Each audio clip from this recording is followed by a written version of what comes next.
What's up mga tropa? Unbox na natin itong nakuha natin sa trade, no? Ang kapalit nito guys, yung Symbiote Spider-Man, pati nakakuha tayo ng ito, tsaka yung isang Goku, which is dalawa yung nakuha natin kapalit ng isang action figure. Pero tara, dito na tayo kay Piccolo pare ng Dragon Ball Superhero tol. Ayan. Piccolo Superhero version to ng SHF. Pare, ito yung front box niya mga tol. So you can see, Bandai, and then the sticker inside, the back, the side again, the top of the box, and of course, yung bottom niya pare, which is ayan, SH Figure Arts Piccolo Superhero by Bandai. Wag na natin patagalin tol, tara, buksan na natin to. Out of the box mga pare, ito yung mga kasama niya. Pero ayan, may kulang lang kasi to mga to, no? Kulang siya ng isang alt hands pare, pero okay lang, kulang siya ng ganito. So, bale meron siyang total of 1, 2, 3, 4, 5, 6, 7.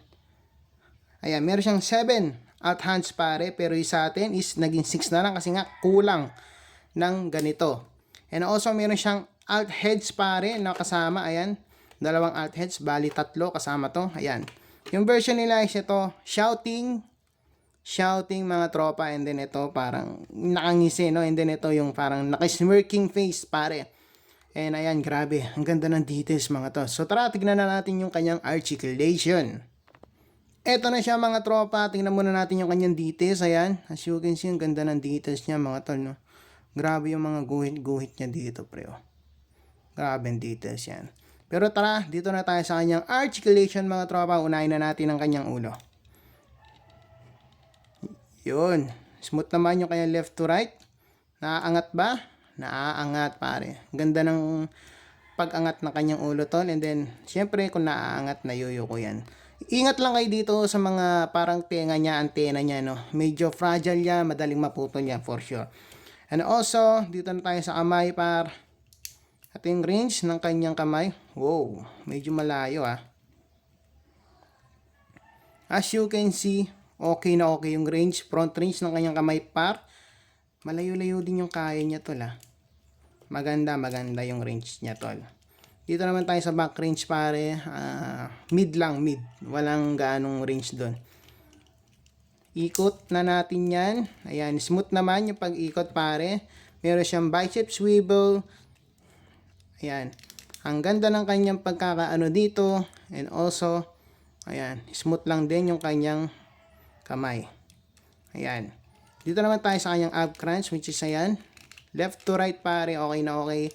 Tilt, meron din yan pare. Ayan. Side to side. Ano nga tawag dito sa ganito? Basta yan, meron din siya. And also, na-moded na natin yung ab crunch nito to. Kaya tingnan nyo yung ab crunch niya pre. Look at that ab crunch bro. You see that ab crunch man? Ang layo na ng range ng Piccolo na natin pre. Pero ang kapalit nun, kagaya na sabi ko, magkakasiwang sila dito. Pero it's not a problem for me. Pero baka sa iba magkaka-problem yon. Pero wala, depende sa collector yan, no? Pero ayan, ganda na ng range ng sa akin, ng ab crunch niya. Dito naman tayo sa kanyang paa. Syempre ayan, thigh swivel pare, meron din siya tol. Ayan, naaangat. Yes, naaangat. Ang ganda ng range ng kanyang pag-angat. And also, ayan, ang ganda ng articulation din niya dito. And meron din siyang, pwede din siyang ikot din dito. At then, syempre, ayan. Ayan, meron din siyang toe.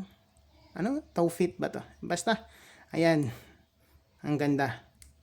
So, ayun yung articulation ng ating Piccolo Superhero SH Figure Arts mga tropa. So, kung hanggang dito ay nandito ka pa rin, well, alam mo na ang gagawin mo. Click mo na yung follow button, subscribe, and don't forget to share this video, and also comment mo naman yung thoughts mo sa video na to. Kung sulit ba, sakto lang, or kukunin mo ba, or you gonna pass on it. And also, add to favorites mo na yan, tropa, para mas malayo pa yung mga range na makuha natin. Ma-recommend pa tayo sa FYP. This is Actofix mga tol. Maraming salamat sa panonood. See you to our next unboxing and review action figures. Bye-bye!